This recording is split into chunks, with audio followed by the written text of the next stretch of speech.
Gangguan yang intens.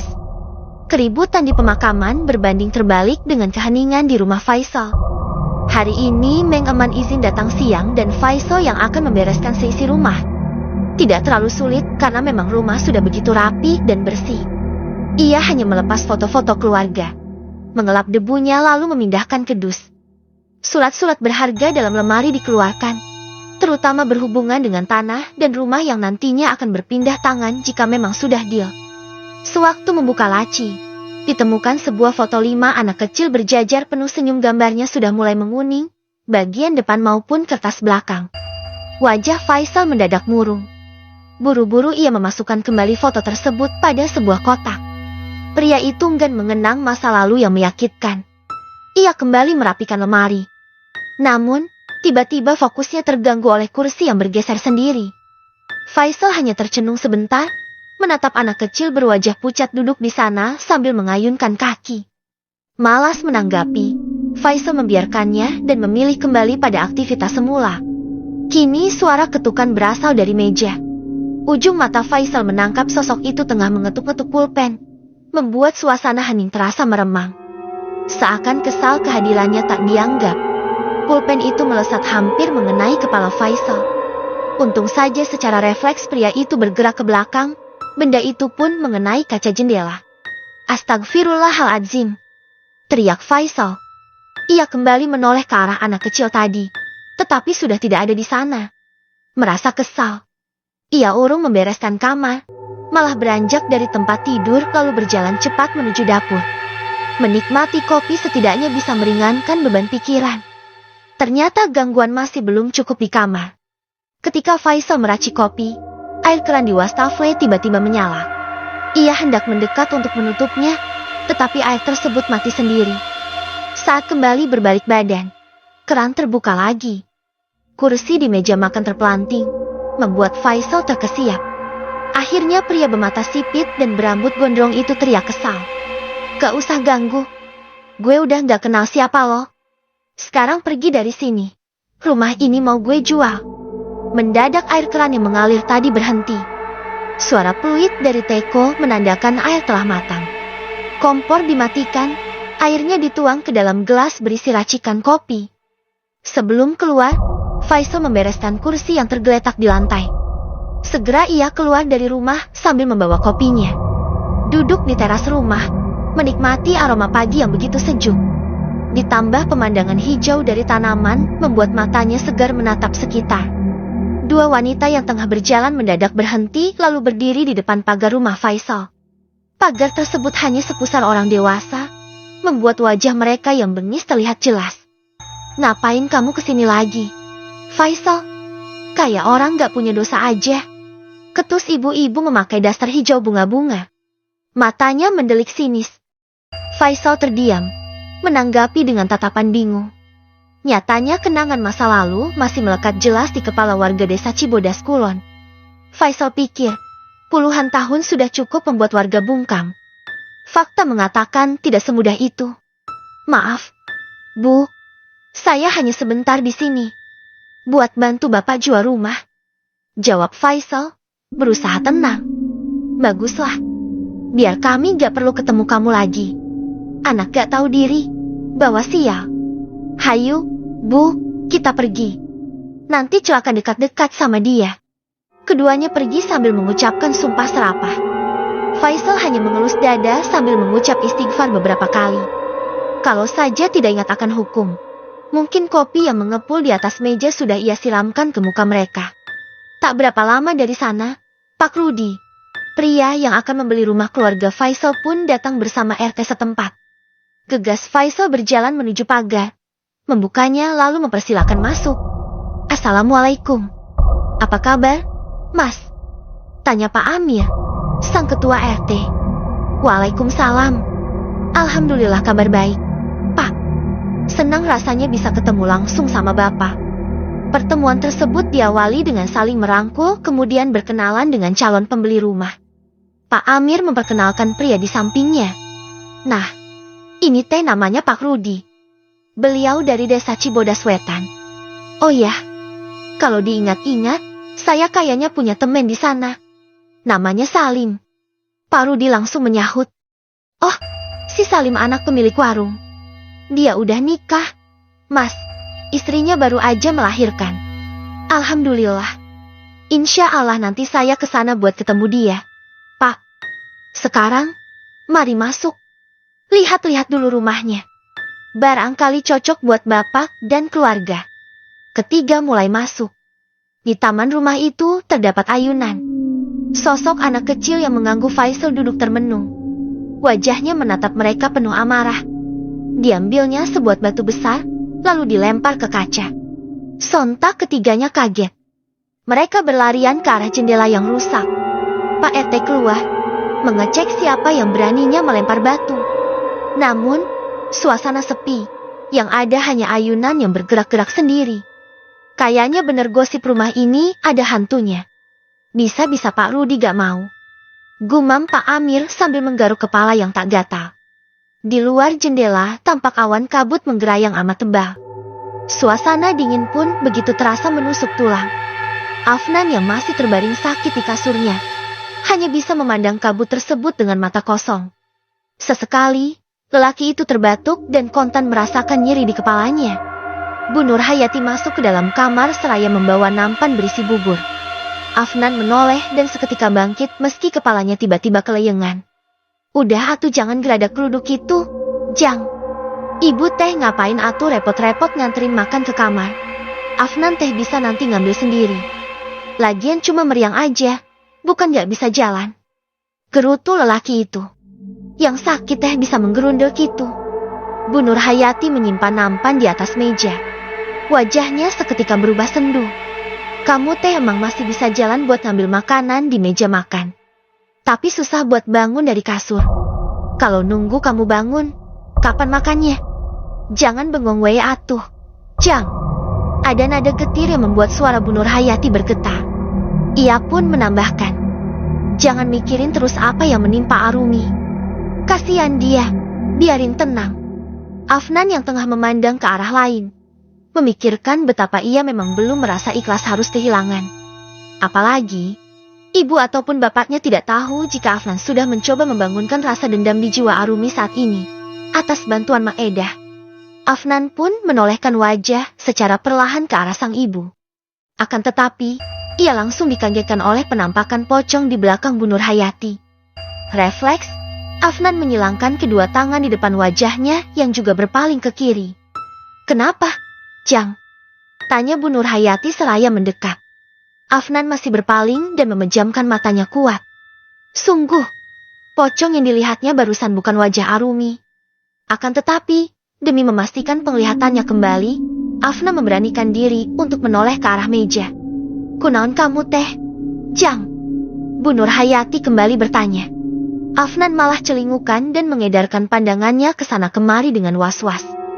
Enggak apa-apa, Bu, tapi salah lihat aja, kayak ada bayangan di belakang ibu. Kilah Afnan, tak menyebutkan bentuk hantu yang ia pergoki. Lagi sakit mah kudu banyak eling.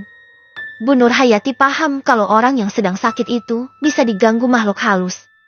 Kondisi fisik yang lemah membuat distorsi antara dunia fana dan gaib seolah bergesekan. Ada energi gaib dan besar yang tertampak saat energi manusia sedang lemah. Sok dimakan dulu, ibu tungguin di sini. Kamu mah kalau sakit susah makan. Bu Nur Hayati kembali bersuara. Demi mengalihkan kepanikan, Afnan akhirnya menyantap bubur yang dibawakan oleh sang ibu. Ketika lelaki itu sedang menyantap makanannya dengan terpaksa, ketukan dan suara panggilan dari pintu depan membuat Bu Nur Hayati melenggang pergi. Afnan yang ditinggal harus kembali merasa tegang.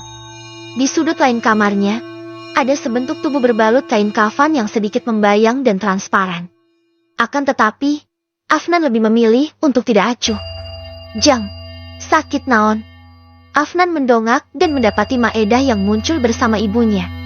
Maedah lantas menoleh ke sudut kamar di mana Afnan melihat sebentuk pocong. Wanita itu berdecak halus. Kemudian mengurai selendang coklat yang ia kenakan dan mengibaskannya ke arah sudut tersebut. Indit siah, pergi kau. Tegurnya, membuat Bu Nur Hayati bengong tidak paham. Ayah naon? Mak, tanya Bu Nur Hayati. Ada anak tokek. Sahut Maedah cuek. Bu Nur Hayati hanya bisa mengerutkan kening. Lantas pamit untuk membuatkan teh bagi ibu mertuanya itu. "Mak, saya Mang ingin Arumi menuntut balas. Tapi kalau dia nemuin saya pakai wujud kayak gitu, saya nggak tahan," ucap Afnan dengan sedikit berbisik. "Dasar penakut kamu teh. Waktu malam-malam ngambil tali. Kenapa nggak takut?" Maedah berdecih. "Nanti kamu ama kasih penangkal. Biar kamu jadi cucul mak teh kayak jagoan. Ini malah sakit." Afnan terdiam bisu. Ambisi di dalam dirinya memang besar. Cintanya kepada Erem pun sama. Akan tetapi, hal-hal di luar nalar yang belum pernah dilakukannya cukup membuat Afnan terguncang. "Tapi yang datang ke sini tadi bukan pacar kamu, Jang." Ucapan Maedah sontak membuat Afnan terkaget-kaget. "Siapa emangnya? Apa urusannya sama saya dia datang kemari?" Maedah tersenyum lebar. "Ya karena kamu sudah melangkah ke sisi dunia mereka dengan cara mengambil tali kemarin. Jadi, kesempatan mereka datang dari dunia sana juga tidak bisa dibatasi. Mungkin kalau banyak yang tertarik untuk datang, bukan kamu saja yang bakal ngelihat mereka. Tapi orang-orang di Cibodas Wetan juga bakal ngelihat salah satu atau kesemuanya." Maedah bertutur seolah tanpa beban. Padahal saat ini Afnan sedang merasakan panik. Ia terpaku dengan tenggorokan yang pahit. Tercekat sampai-sampai ulu hatinya terasa penuh oleh lava panas. Sesak dan hampir mengalami asma. Afnan merasa sedang masuk dalam permainan dukun sang nenek. Mundur tidak mungkin, maju pun kepalang tanggung. Jadi, Afnan pasrah saja. Waktu maghrib. Sore hari Faisal memutuskan ke Cibodas Wetan untuk menemui teman masa sekolah yang bernama Salim. Seperti kata Pak Rudi, istrinya Salim baru saja melahirkan. Adat Sunda biasanya melihat bayi sembari nyecep atau memberi uang sebagai hadiah. Berdiam di rumah terus membuat Faisal merasa stres. Ia baru saja mengobrol lewat telepon bersama bapaknya tentang masalah rumah. Pak Rudi seperti menarik diri setelah kejadian pelemparan batu tadi. Pria itu malah mengatakan akan berpikir ulang. Takut keluarganya merasa kurang cocok. Sebenarnya Pak Hasan tidak masalah. Tetapi Faisal jadi kesal. Sosok hantu anak kecil di rumahnya berulah lagi. Padahal puluhan tahun berlalu seharusnya dia sudah pergi. Namun, mengusir makhluk seperti itu nyatanya bukan hal mudah.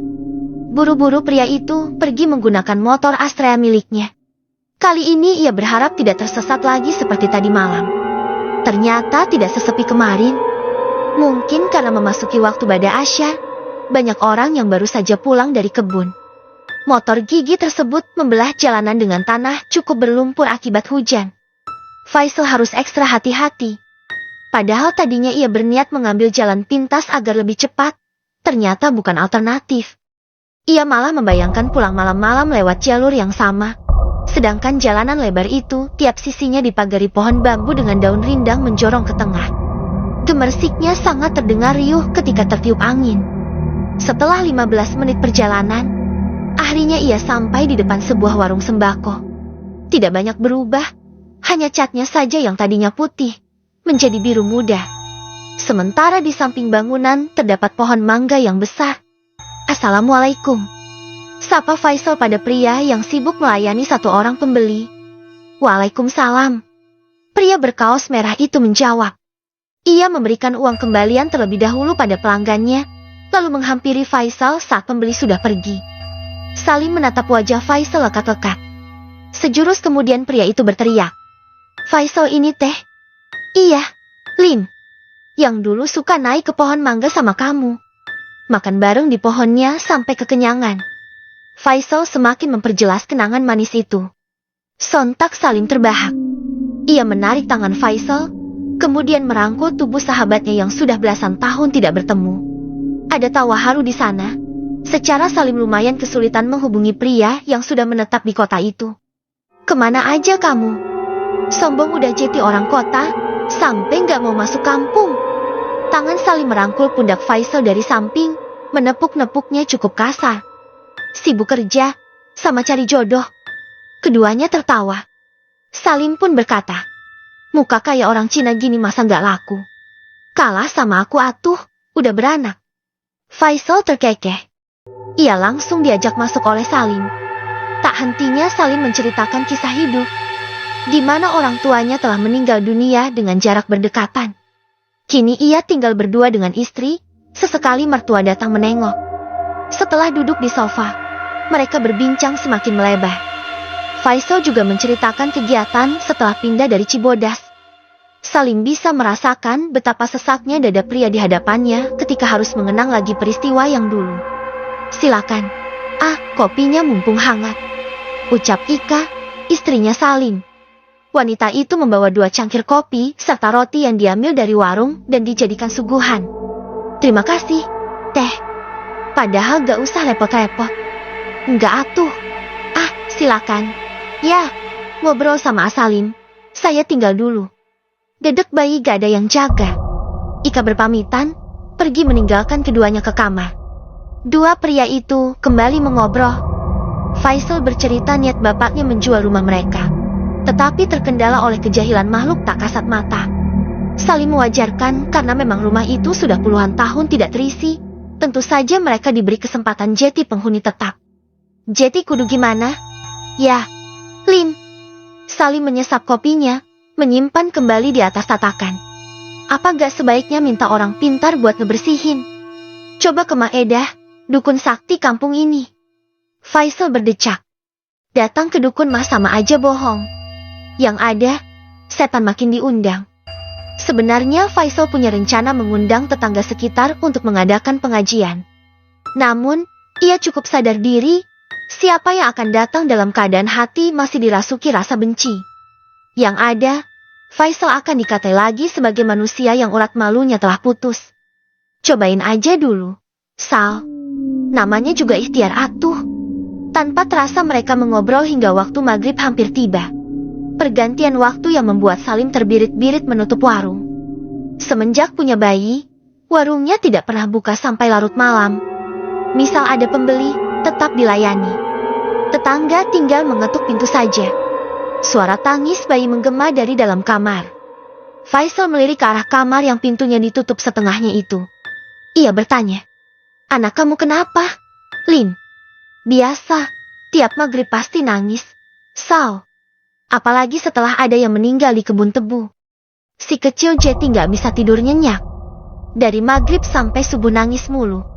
Coba setelin ayat Ruqyah." "Iya, nanti udah salat maghrib," jawab Salim. Ia berjalan ke arah kamarnya, membuka pintu begitu lebar berniat mengambil anaknya.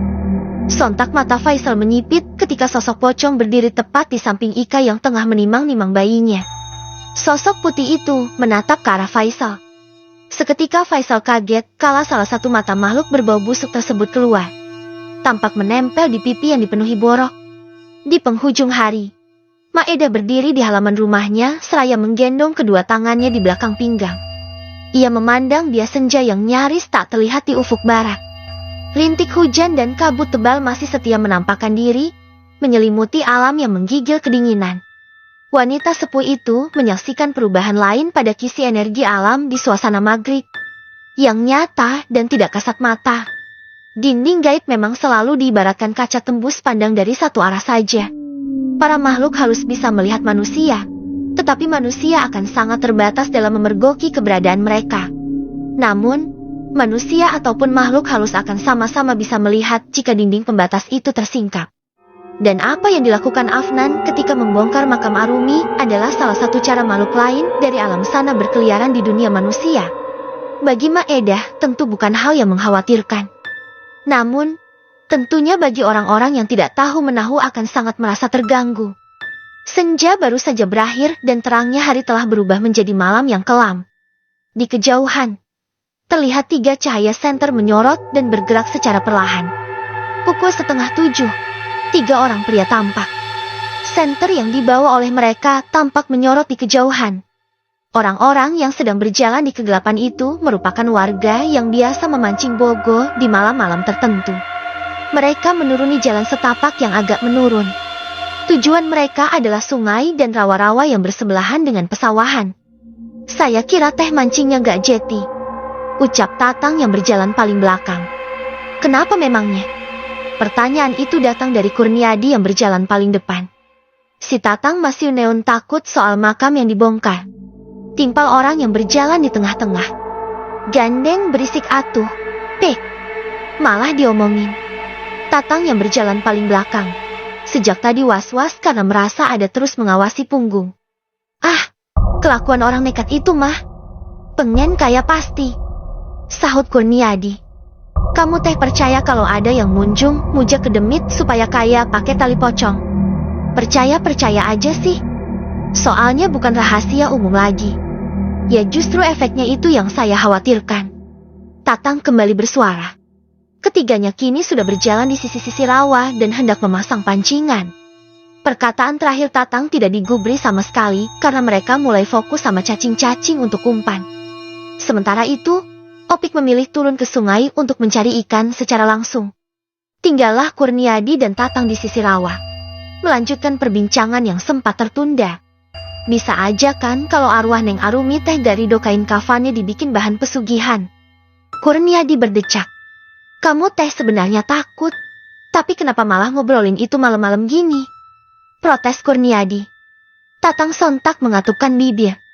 Yakin aja kalau arwahnya Neng Arumi gak bakal ngedatangi orang yang gak ada kaitannya sama yang nyuri tali pocongnya dia. Sekarang, udahan jangan dibahas lagi. Tahu penakut malah diomongin terus.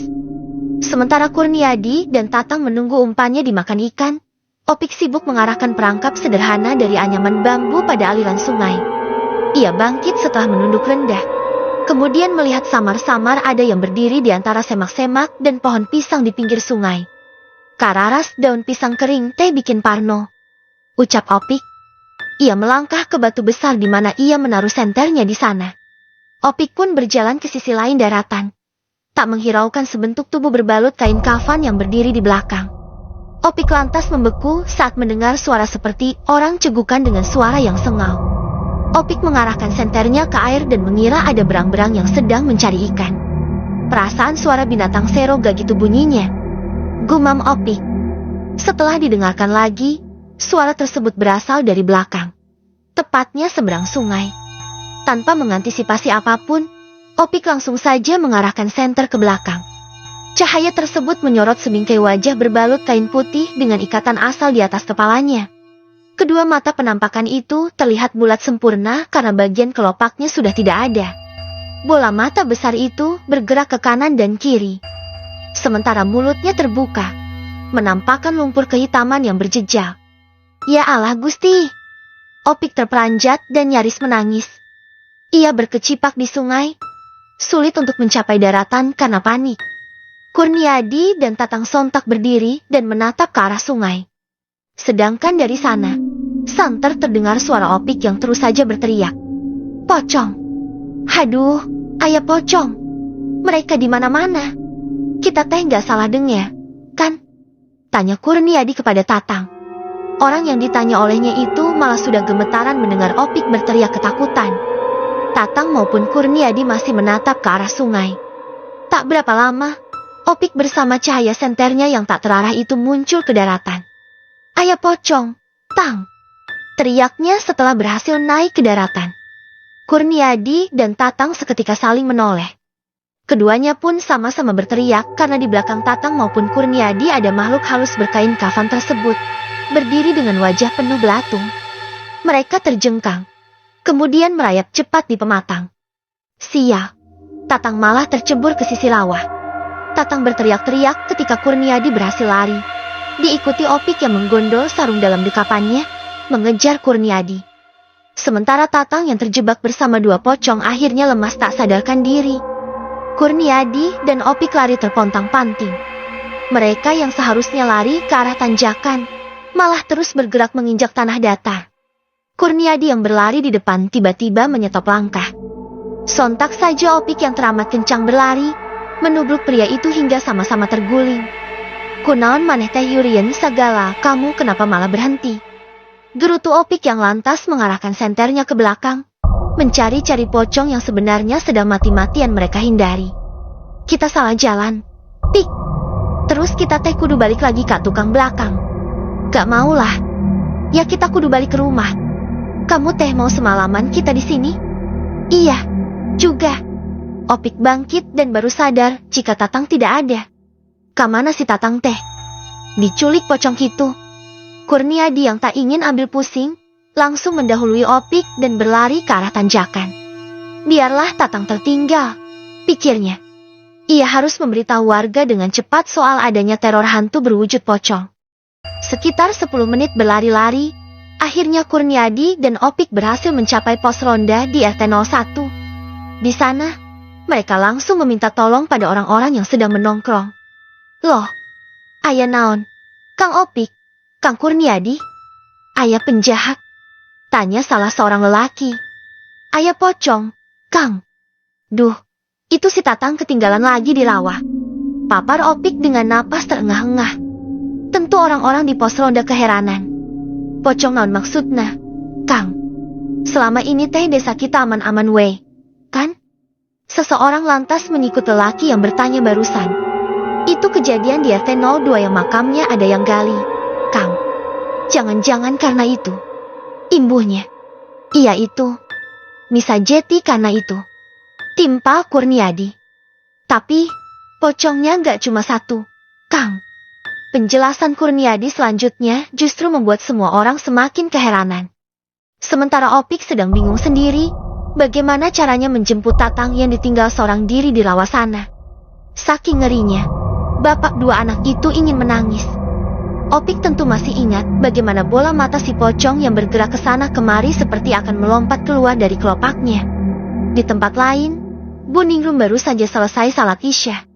Usai menyelipkan sebaris doa di ujung zikir, wanita itu melipat sajadah dan mukenanya yang sudah agak kusam. Lipatan kain itu ia simpan di ujung ranjang. Bu Ningrum lantas keluar dari kamar. Derit-derit papan yang terinjak menambah kesan betapa heningnya rumah itu ketika ditinggali sendirian. Bu Ningrum duduk di kursi kayu dengan alas anyaman rotan. Ia menatap televisi tabung 14 inci yang sudah lama tidak berfungsi. Biasanya, Waudin akan membawa televisi tersebut untuk diperbaiki jika mulai ngadat. Kini, jangankan membetulkan televisi, Bu Ningrum tidak ingin apa-apa lagi sejak putri semata wayangnya meninggal dunia. Sampai saat ini, Bu Ningrum masih merasakan hancur saat keadaan Arumi begitu memprihatinkan saat ditemukan tak bernyawa. Setiap kali teringat kondisi anak gadisnya, Bu Ningrum tak bisa menahan tangis. Anak Kiing, gelis. Siapa yang tega begitu sama kamu? Desis Bu Ningrum dengan perasaan tersayat. Ia kembali mengingat ketika membersihkan tubuh putrinya sebelum dikafani.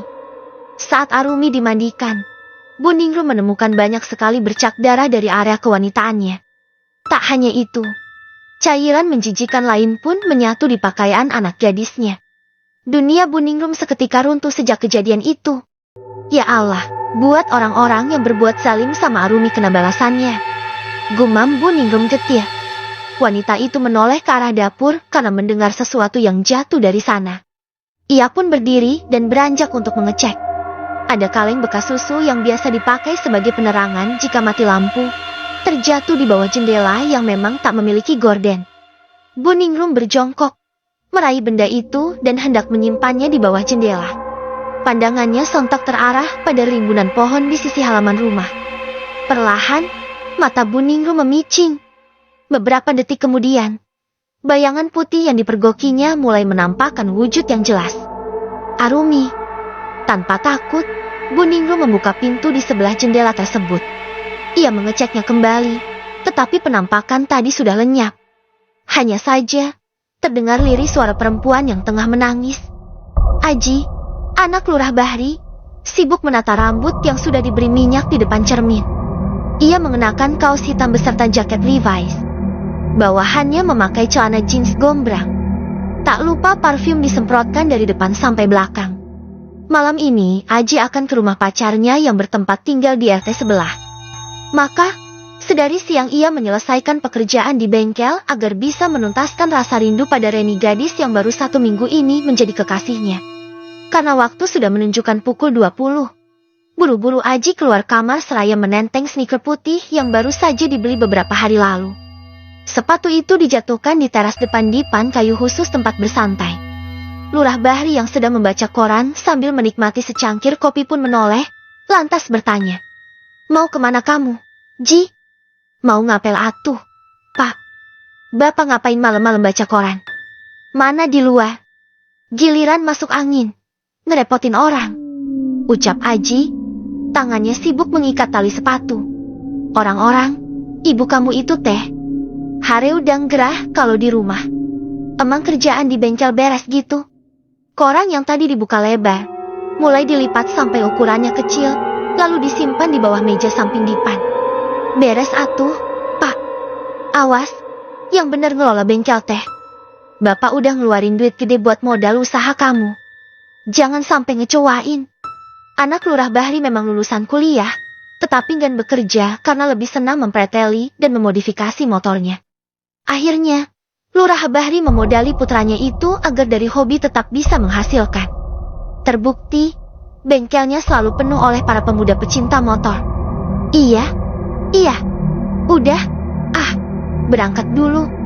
Kasihan Reni udah nungguin. Aji langsung menyalami bapaknya dengan taksim. Gegas ia pergi menggunakan motor Tiger biru miliknya. Karena di luar sudah mulai sepi, Pak Lurah cepat-cepat masuk ke rumah. Suasana desa Cibodas Wetan memang mencekam setelah kematian Arumi. Mendadak jam 8 malam berasa seperti tengah malam. Bahkan, Lurah Bahri heran pada anaknya yang tidak punya rasa takut sama sekali. Pria bertubuh gempal itu menutup pintu lalu berjalan menuju dapur. Perutnya terasa sangat lapar. Ia jeti membayangkan mie instan dicampur telur dan cabai. Di depan meja makan Pak Lurah melihat Sinta, wanita muda berumur 25 tahun yang telah ia nikahi selama 1 tahun. Sewaktu ibunya Aji meninggal, dalam waktu 1 bulan Lurah Bahri langsung melamar Sinta. Tadinya pria yang rambutnya sudah putih semua itu melamar Arumi, tetapi ditolak mentah-mentah sebab Arumi mengatakan di hatinya telah ada Afnan. Takdir pun menjodohkan Lurah Bahri bersama Sinta. Itu pun hasil pemaksaan karena orang tua gadis itu memiliki banyak hutang pada Lurah Bahri. Awalnya Sinta merasa sakit hati. Lama-kelamaan ia bisa menerima keadaan. Terlebih sang lurah menunjukkan tanggung jawab yang besar sebagai suami. Meski kerap kali Sinta mendengar suaminya masih sering menggoda Arumi. Dipeluknya tubuh Sinta yang ramping dari belakang, kemudian Lurah Bahri mengecup pundak Sinta berkali-kali. Pria itu pun berkata, "Sayang, akang teh pengen nih. Buatin atuh." Hening, tak ada respons. Kebetulan malam ini terasa begitu dingin. Lurah Bahri sengaja mencumbui leher Sinta dengan begitu brutal. Sampai-sampai ia memejamkan mata karena tidak tahan dengan sang istri yang selalu membuatnya bergairah. Ada yang aneh. Wangi sampo serta parfum di tubuh Sinta mendadak hilang, berganti dengan bau busuk seperti bangkai. Lurah Bahri juga merasa bukan menciumi kulit, tetapi sebuah kain kasar. Perasaannya mulai tidak enak. Pria itu membuka matanya perlahan. Lurah Bahri terkejut saat melihat Sinta tiba-tiba saja berubah jadi sosok pocong. Sontak ia berteriak, tubuhnya terjungkal ke belakang. Tubuh Lurah Bahri membeku. Keringat dingin mengucur deras. Jari telunjuknya bergetar, menunjuk ke arah pocong yang masih membelakangi. Ia berbicara tergagap-gagap. "Popopo." Belum selesai berkata, Lurah Bahri terkapar pingsan. Sementara itu di jalan, Aji mengendarai motornya dengan santai melewati perkebunan tebu. Ia tidak peduli dengan kabar yang beredar bahwa tempat tersebut menyeramkan terlebih setelah kematian Arumi. Pemuda berumur 25 tahun itu terlalu malas kalau harus masuk ke jalanan bebatuan. Lampu motornya menyoroti punggung gadis yang tengah berjalan di samping rindangnya pohon tebu. Gadis itu memakai dress sebawah lutut dengan motif bunga-bunga kecil. Rambutnya dikepang satu ke belakang. Dari posturnya, Aji merasa kenal dengan sosok itu. Motor pun berhenti untuk memastikan siapa yang ia temui malam ini. "Lah, Neng Reni, ngapain di sini malam-malam?" "Akang, kan mau ke rumah," ucap Aji merasa aneh. Mengapa pacarnya jam segini ada di pertengahan luasnya perkebunan tebu? Apalagi Aji melihat wajah Reni sangat pucat. Ia mengira pasti pujaan hatinya kedinginan. "Nunggu akang," jawab Reni singkat. Aji berdecak. "Ngapain nungguin di sini coba? Ya udah sok cepet naik." Setelah mengganggu kecil, gegas Reni naik dengan posisi menyamping. Motor kembali melaju. Entah mengapa punggung Aji terasa begitu dingin. Reni yang biasanya akan menempel jika berboncengan, terkesan menjaga jarak. "Neng ngapain sih? Nunggu akang segala." Udah kangen? Ya, Aji berkata dengan nada dikencangkan, padahal motor besarnya melaju tenang. Iya, lagi-lagi jawaban itu singkat. Bibir Aji melengkungkan senyum. Namun, seperkian detik mendadak muram kala mengendus bau bangkai. Neng, nyium bau sesuatu? Ya, tidak ada jawaban. Aji kembali mengulang pertanyaannya, tetapi respons Reni masih sama. Akhirnya Aji melirik kaca spion. Ia langsung terhenyak melihat Reni berubah menjadi pocong dengan wajah hancur sampai tulang tengkoraknya terlihat. Ia berteriak ketakutan lantas termotor dibanting ke kiri. Kecelakaan tak terelakkan. Kendaraan roda 2 itu menabrak sebuah pohon besar. Tubuh Aji terkapar di tanah dengan motor menindih badannya.